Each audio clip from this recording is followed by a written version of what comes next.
और आप देख रहे हैं वीआईपी न्यूज। अब सीधे रुख करते हैं खबरों की ओर। बिहार में सियासी उथल-पुथल लगातार जारी है। जीतनराम मांझी की तेज प्रताप यादव से मुलाकात का मामला अभी शांत भी नहीं हुआ था कि इसी बीच लोक जनशक्ति पार्टी में टूट की खबर ने सभी को चौंका दिया। चिराग पासवान की अगुवाई वाले लोजपा को बड़ा झटका लगा है। विधानसभा चुनाव में पराजय के बाद पार्टी संभल पाती, उससे पहले ही एलजेपी के 6 में से 5 सांसदों ने अलग होने का मन बना लिया। जानकारी के मुताबिक एलजेपी के 5 सांसदों ने चिराग पासवान के खिलाफ बगावत करते हुए लोकसभा अध्यक्ष को पत्र लिखकर सदन में अलग गुट के रूप में मान्यता देने का आग्रह किया है। आपको बता दें कि चिराग पासवान संसदीय दल के नेता से हटा दिए गए हैं। यह फैसला 5 सांसदों की बैठक में लिया गया, जिसमें पशुपति पारस को एलजेपी का राष्ट्रीय अध्यक्ष चुना गया।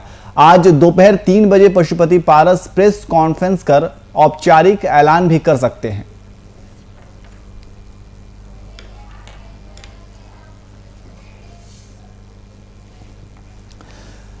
तो एलजेपी में चिराग पासवान के खिलाफ बगावत देखने को मिल रहा है। संसदीय दल के नेता से चिराग पासवान हटाए गए हैं। 5 सांसदों की बैठक में यह फैसला लिया गया है। तो बिहार में सियासी उथल-पुथल लगातार जारी है। लगातार लोजपा में नेतृत्व को लेकर के सवाल खड़े किए जाते रहे हैं और अब इसका नतीजा यह है कि बगावत इतना तेज हो गया है कि चिराग पासवान को आखिर हटा दिया गया। तो संसदीय दल के नेता से चिराग पासवान को हटाया गया है और 5 सांसदों की बैठक में यह फैसला लिया गया है। तो जानकारी के मुताबिक एलजेपी के 5 सांसदों ने चिराग पासवान के खिलाफ बगावत करते हुए लोकसभा अध्यक्ष को पत्र लिखकर सदन में अलग गुट के रूप में मान्यता देने का आग्रह किया है।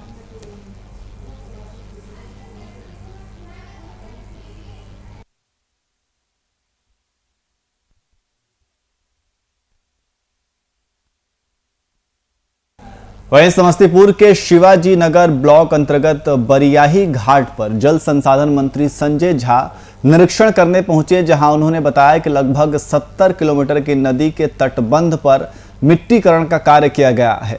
वहीं करेह नदी के तटबंध पर कार्य में लगी एजेंसी के अधिकारियों के साथ जल संसाधन मंत्री ने कार्यों का जायजा लिया। तो जल संसाधन मंत्री ने नदी का निरीक्षण किया है, तटबंध पर मिट्टीकरण के काम का जायजा लिया है। संबंधित अधिकारियों को दिशा निर्देश भी दिए हैं। तो समस्तीपुर के शिवाजी नगर ब्लॉक के अंतर्गत बरियाही घाट पर जल संसाधन मंत्री संजय झा निरीक्षण करने पहुंचे।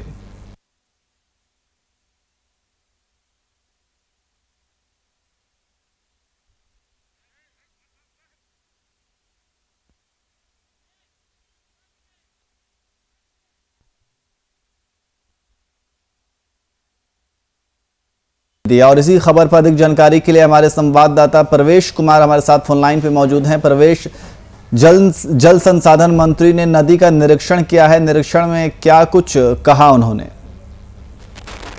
जी आज आपको बता दें कि शिवाजी नगर प्रखंड क्षेत्र से गुजरने वाली करेह नदी, जिसके दोनों तरफ करीब सैकड़ों गांव बसे हैं, जो लगातार कई वर्षों से बाढ़ से प्रभावित रहा है। जी, तटबंध जर्जर होने के कारण बरसात का समय आते ही कई गांव के लोग बाढ़ की आशंका से भयभीत हो जाते। पिछले साल भी इस तरह की स्थिति बनी थी और बिहार के मुख्यमंत्री नीतीश कुमार ने हवाई सर्वेक्षण कर स्थिति का जायजा लिया था। जी, और उसके बाद जल संसाधन मंत्री ने भी पहुंचकर पूरे क्षेत्र का जायजा लिया और इसके बाद तटबंध के चौड़ीकरण व मिट्टीकरण करने का लोगों को आश्वासन दिया।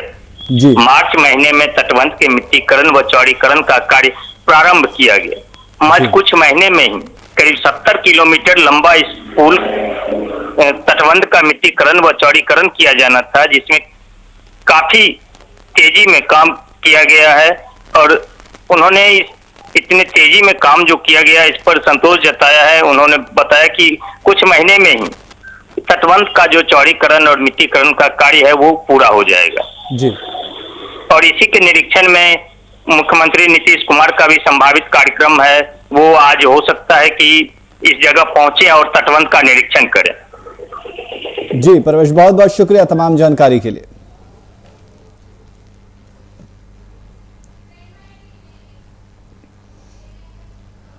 वहीं मधुबनी के एसपी डॉक्टर सत्य प्रकाश ने बेनीपट्टी थाना पहुंचकर दर्ज मामले की समीक्षा की। इस दौरान उन्होंने सभी रजिस्ट्रेशन की जांच की। वहीं एसपी ने पुलिसकर्मियों से कहा कि फरियाद लेकर थाना पर आए फरियादियों के साथ सभी पुलिसकर्मी सही व्यवहार करें और हर संभव तरीके से उनकी समस्या का समाधान करने का प्रयास करें। इसके अलावे लूट, डकैती, हत्या और अपहरण जैसे गंभीर कांडों के मामलों में तेजी लाने का भी निर्देश दिया। यही है कि अब थाना क्षेत्र में अब गश्ती वगैरह तेज करेंगे। शराब पर काफ़ी अच्छा कार्रवाई इन लोग का हो रहा है लगातार, उस पर कार्रवाई जारी रखेंगे और आसपास में सांस्कृतिक चोरी वोरी की घटना ना हो उसके संदर्भ में, या जमीन विवाद में भी पुल में यहाँ पर ग्रसित रहा है उस संबंध में भी जानकारियाँ इकट्ठा करके उसको निदान करने का कोशिश करेंगे।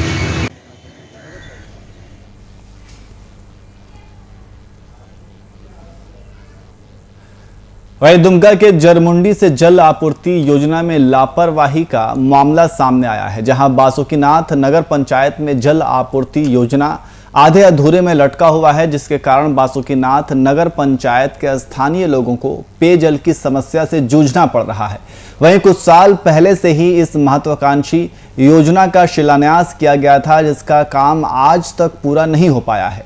वहीं इस पूरे मामले पर दुमका नगर परिषद कार्यपालक पदाधिकारी का कहना है कि कोरोना काल के कारण उन्हें अब तक बासुकीनाथ नगर पंचायत का पदभार नहीं मिला है, इसलिए कार्य में देरी हो रही है, जिससे साफ साफ अधिकारियों की लापरवाही सामने आ रही है। बासुकीनाथ शहरी जल आपूर्ति वो बासुकीनाथ नगर पंचायत के अधीन है और बासुकीनाथ नगर पंचायत का अभी तक प्रभार हमको नहीं मिला है। क्या कारण है सर? प्रभार कोविड वगैरह है, मैंने जब भी तक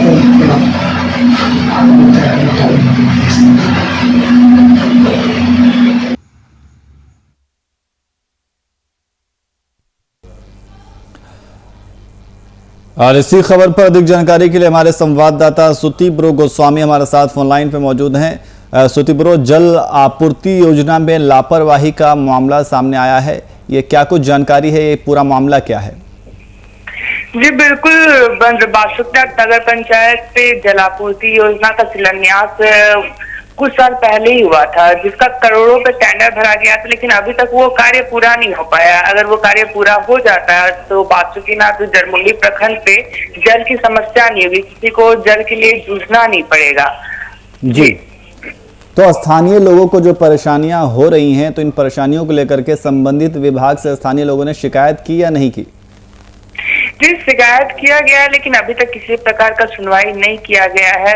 कई बार बोला भी गया है कि जब ये शिलान्यास का काम शुरू, 3 बार इसका टेंडर भरा गया, लेकिन अभी तक ये कार्य पूरा नहीं हो पाया है। जी बहुत बहुत शुक्रिया तमाम जानकारी के लिए।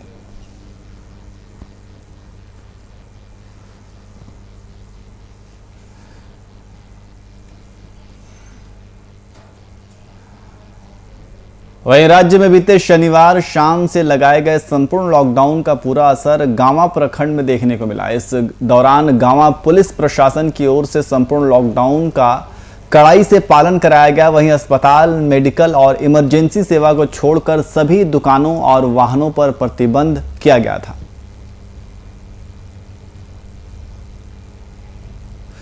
तो 38 घंटे तक पूर्ण लॉकडाउन का असर पूरे राज्य भर में देखा। चौक चौराहों पर पुलिस खड़ी नजर आई। तो राज्य में बीते शनिवार शाम से लगाए गए संपूर्ण लॉकडाउन का पूरा असर गांवा प्रखंड में देखने को मिला। आप तस्वीरों में देख सकते हैं कि पूरा का पूरा प्रखंड जो है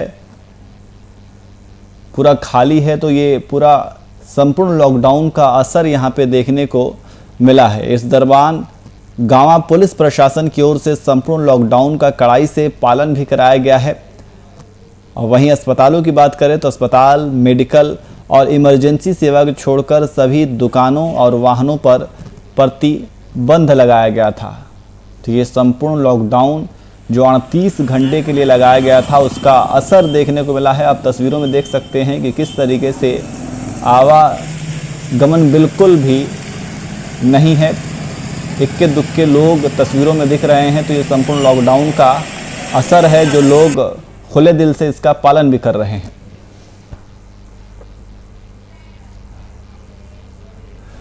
वहीं कोरोना संक्रमण में आई तेजी से गिरावट के बीच बिहार में अनलॉक 1 की मियाद मंगलवार यानी 15 जून को खत्म हो रही है। ऐसे में नीतीश सरकार 16 जून से अनलॉक 2 को लेकर नए नियमों का ऐलान कर सकती है। बिहार में 16 जून से किस तरह की छूट दी जाए, इसको लेकर सोमवार यानी आज क्राइसिस मैनेजमेंट ग्रुप की बैठक होनी है।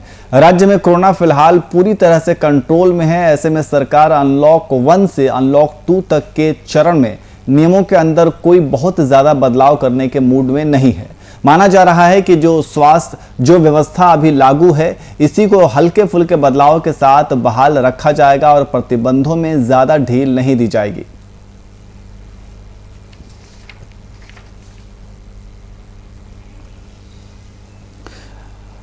तो बिहार कोरोना केसों में लगातार गिरावट देखा जा रहा है। 16 जून से बिहार में अनलॉक 2.0 की शुरुआत होगी। तो आज क्राइसिस मैनेजमेंट की बैठक में कई अहम फैसले लिए जा सकते हैं। हालांकि ऐसा अनुमान लगाया जा रहा है कि जो पहले से व्यवस्था है, जिस तरीके से पहले से लॉकडाउन में जो सेवाओं में छूट दी गई हैं उनमें कुछ ज़्यादा बदलाव नहीं किया जाएगा। तो इसको लेकर के 16 जून को अनलॉक 2.0 शुरू होगा और आज क्राइसिस मैनेजमेंट की बैठक है और इस बैठक में इस पर बात होगी, फिर आगे फैसला लिया जाएगा। तो बिहार में 16 जून से किस तरह की छूट दी जाए इसको लेकर सोमवार यानी आज क्राइसिस मैनेजमेंट ग्रुप की बैठक होनी है। वहीं कोरोना वायरस से बचाव के लिए एक तरफ जहां सरकारें वैक्सीनेशन पर जोर दे रही हैं, वहीं दूसरी तरफ वैक्सीन को लेकर अफवाहें और लोगों के मन में डर बैठा हुआ है। वैक्सीनेशन की राह में रोड़े अटका रहा है, जिसको लेकर सरकार लगातार जागरूकता अभियान चला रही है जिससे लोग जागरूक हों। वहीं इसका असर झारखंड में पूरी तरह से देखने को मिला, जहां ग्रामीण अंचल के लोग कोरोना से बचाव के लिए वैक्सीन लगवा रहे हैं।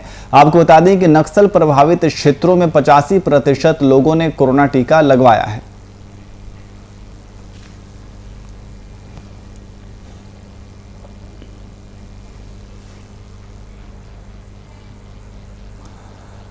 और मुजफ्फरपुर के एसकेएमसीएच में कैंसर से जंग लड़ रहे आर्यन ने अपना जन्मदिन कैंसर अस्पताल में मनाया। वह 28 वर्षीय छात्र आर्यन कैंसर रोग के कारण मुजफ्फरपुर के एसकेएमसीएच स्थित टाटा मेमोरियल कैंसर अस्पताल के ट्रॉमा सेंटर में भर्ती है।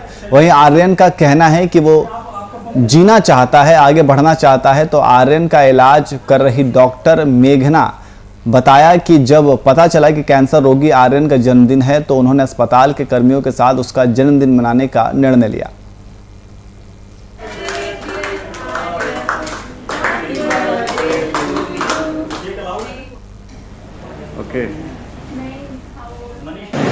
ये मुझे काफ़ी अच्छा महसूस हो रहा है। मुझे यहाँ पे लग ही नहीं रहा कि मैं पेशेंट, मुझे ऐसा लगा कि मैं जैसे गेस्ट हूँ और सभी डॉक्टर्स ने, स्टाफ ने मुझे ऐसे फैमिली ट्रीट किया है और काफ़ी मुझे अच्छा महसूस हो रहा है। मुझे ऐसा कुछ भी महसूस नहीं हो रहा जिस वजह से ना फैमिली की कमी महसूस हो रही है।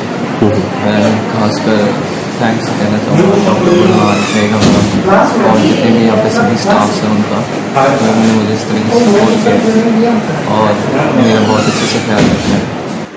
हम लोगों ने अभी जो बर्थडे सेलिब्रेट किया है वो पेशेंट एक्चुअली अपने बर्थडे के दिन ही एडमिट हुआ है, तो हम लोग उसको ये फील नहीं करवाना चाहते हैं कि वो मतलब उसको इतनी बड़ी बीमारी है, इतना बड़ा ऑपरेशन हुआ है, वो हॉस्पिटलाइज है, जिससे उसको खुशी मिलेगी कि हाँ मैं ठीक हूँ, मेरा ऑपरेशन बहुत अच्छे से हो गया है। तो उसके आत्मविश्वास को बढ़ाने के लिए, एक खुशी देने के लिए कि चलो तुम्हारा बर्थडे स्पॉइल नहीं किया हमने तुम्हें एडमिट करके।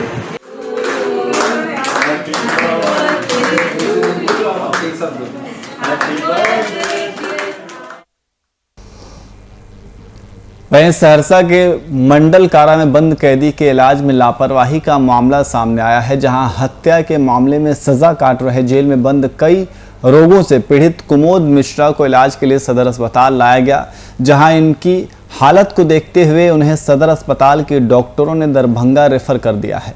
लेकिन कैदी को वापस जेल भेज दिया गया, जहां जेलर की अनुमति पर मेडिकल बोर्ड का गठन किया जाएगा। बीमार की आईडी की जांच की जाएगी, जिसमें आवश्यकता पड़ने पर कैदी को डीएमसीएच भेजा जाएगा। वहीं पीड़ित कैदी ने बताया कि उन्हें डायबिटीज की बीमारी है और साथ ही हार्ट की भी बीमारी है, जिसके कारण कैदी को सांस लेने में भी परेशानी हो रही है। डायबिटीज है, हार्ट का प्रॉब्लम है, सांस तेज चलता है, लेटरिन 8-10 हो गया। कितने दिन से हो रहा है? 4-5 रोज से हो रहा है। जेल प्रशासन सूचना दी है? जब प्रशासन को सूचना दिए, क्या कहता है? डॉक्टर आ रहा है, देख रहे हैं, चल रहा है सीआर दुबई करके रखता था। तो अभी कितने देर से बैठे हुए यहाँ पे? यहाँ हॉस्पिटल गए थे, हॉस्पिटल से डीएमसीएच भर्ती किया, रेफर कर दिया है। हाँ। क्या बताया हॉस्पिटल में? हॉस्पिटल में बोला जो जाइए जेल से अपना बोल बैठेगा तब आपको भेजा जाएगा।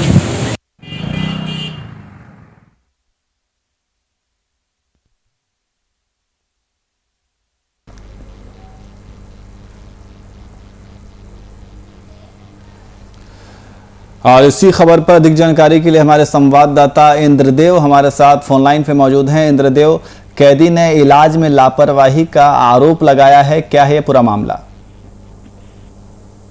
जी, दरअसल इन दिनों जेल में सिर्फ खाना फॉर्म ही पूरा किया जाता है और जेल प्रशासन लापरवाह है, क्योंकि खुद कैदी ने आरोप लगाया है कि जो करीब 5-6 दिनों से लूज मोशन और हृदय रोग से हम ग्रसित हैं और बार बार जेल प्रशासन को हम सूचित कर रहे हैं और इससे कोई संज्ञान नहीं ले रहा है।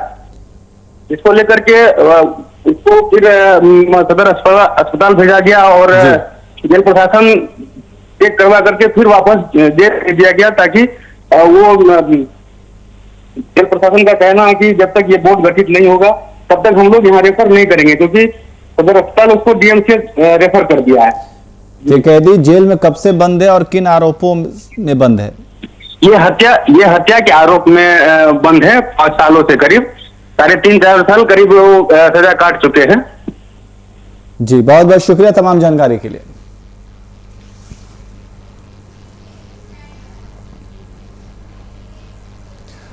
वहीं गिरिडीह के गांवा उर्दू विद्यालय में बीते दिन इस्लाम कमेटी के बैनर तले वैक्सीनेशन शिविर का आयोजन किया गया। इस शिविर में मुस्लिम समुदाय के लोगों ने सहपरिवार वैक्सीन लिया। वैक्सीनेशन शिविर में 18 से 44 साल के लोगों ने कोरोना वैक्सीन ली। मौके पर कमेटी के सचिव मेहताब सिद्दीकी ने बताया कि मुस्लिम समुदाय के अधिकांश लोग कोरोना टीका लेने से परहेज कर रहे थे, जिसके बाद कमेटी के माध्यम से सभी को जागरूक किया गया। कमेटी गाँवा सतगावा प्रखंड के अंतर्गत कमेटी चल रही है, जो रजिस्टर्ड संस्था है। इसके द्वारा हम लोग आज जो है वैक्सीनेशन का कार्य किया जा रहा है। खास करके हमारे मुस्लिम समुदाय के लोग इससे बहुत वंचित थे, टीका वगैरह नहीं लगाना चाहते थे, लेकिन हम लोग ने इन्हें बहुत समझाने बुझाने का प्रयास किया। इसका परिणाम ये है कि आज ये लोग बढ़ चढ़ के इसमें हिस्सा ले रहे हैं। इसमें हमारे अध्यक्ष महोदय और सचिव मेहताब सिद्दीकी सबका बहुत बड़ा योगदान रहा।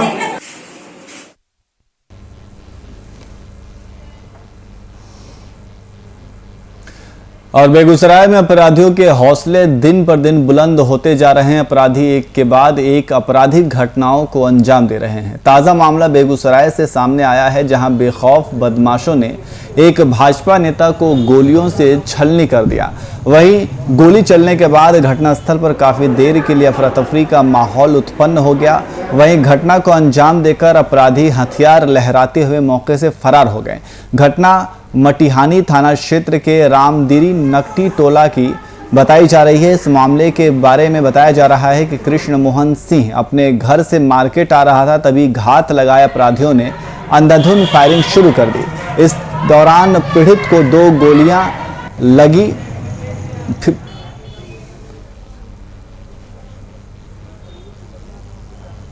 आपको बेगूसराय जिला के जनप्रतिनिधि से पूछना चाहिए कि जनता तो हमको रेस्ट करने के लिए मौका दिया है, लेकिन सामाजिक जीवन जीते हैं, मानवीय संवेदना है।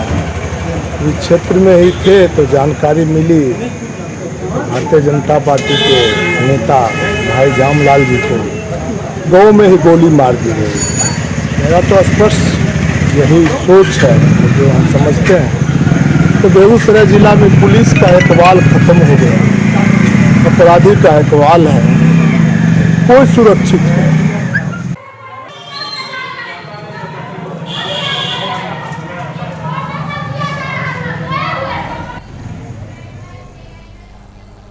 वही मोकामा थाना क्षेत्र में एक अंशु नाम के युवक के तालाब में डूबने से मौत हो गई। बताया जा रहा है कि युवक मिनी तालाब के पास खड़ा था, तभी पांव फिसलने से वह तालाब में डूब गया।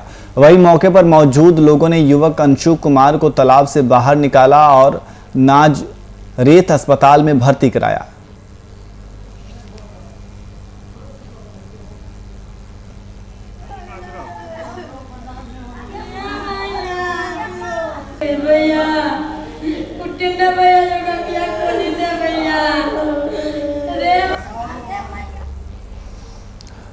और कैमूर पुलिस को एक बड़ी सफलता हाथ लगी है। आपको बता दें कि पुलिस ने कार्रवाई करते हुए एक मवेशियों के ट्रक को जब्त किया है। पुलिस ने बताया कि ये मवेशी तस्करी के लिए जा रहे थे।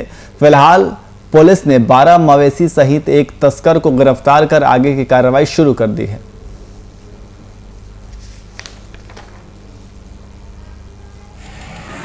पशु की गाड़ियां जाने की सूचना थी और उसके आधार पर मोहनिया थाना प्रभारी ने सूचना के आधार पर जब चेक किया तो पता चला कि ससाराम तरफ से एक गाड़ी आ रही थी, कंटेनर ट्रक। उस पर 12-14 की संख्या में पशु रखे हुए थे। कहाँ से जब्त हुई सर? जब्त यहाँ पर मोहनिया थाना अंतर्गत ही किया गया है, 2%। क्या कार्रवाई की गई? हाँ, तो उसमें एक गिरफ्तारी भी हुई और बाकी पशु क्रूरता अधिनियम के तहत कांड अंकित करके कार्रवाई की जाएगी।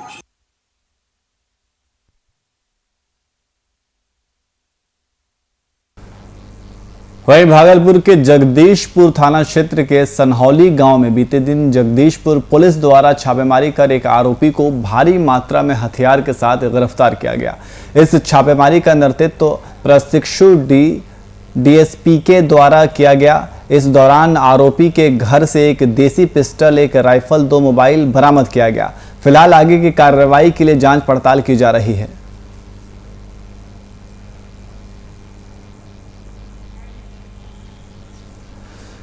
तो भागलपुर के जगदीशपुर थाना क्षेत्र के सनहौली गांव में बीते दिन जगदीशपुर पुलिस द्वारा छापेमारी कर एक आरोपी को भारी मात्रा में हथियार के साथ गिरफ्तार किया गया है। आप तस्वीरों में देख सकते हैं कि उसके पास से कई तरह के सामान भी बरामद किए गए हैं, जिसमें मोबाइल फ़ोन, राइफल, पिस्टल, देसी कट्टा, तमाम ये हथियार बरामद किए गए हैं। तो छापेमारी में अवैध असला बरामद किए गए हैं। आप भागलपुर के जगदीशपुर थाना क्षेत्र के सनहौली गांव में बीते दिन जगदीशपुर पुलिस ने छापेमारी की और छापेमारी में उसे एक बड़ी सफलता हाथ लगी है। इस छापेमारी का नेतृत्व प्रशिक्षु डीएसपी के द्वारा किया गया। देखिए, आज कजरैली थाना पुलिस केस नंबर 7420 के लिए हम लोग ने एक रेड कंडक्ट किया था जगदीशपुर। किसके निर्देश में? ये एसएसपी मैडम का निर्देश था और सिटी एसपी सर का गाइडेंस में हमने ये रेड कंडक्ट किया और उनको हर सूचना और हर अपडेशन हम लोग दे रहे थे सिटी एसपी सर को। और हमने सनहौली नाम का जगह है जगदीशपुर में, वहाँ पे रेड किया और जो हमारा अभियुक्त था रेड के दौरान उस घर में जहाँ पे हमने रेड किया था, एक up to country made pistol बरामद हुआ है, एक राइफल बरामद हुआ है, 2 फ़ोन सीज किया गया है और एक अरेस्टिंग हुआ है। तो कजराली पुलिस जगदीशपुर पुलिस से सहायता से हम लोग आगे का फर्दर इन्वेस्टिगेशन और कार्रवाई कर रहे हैं।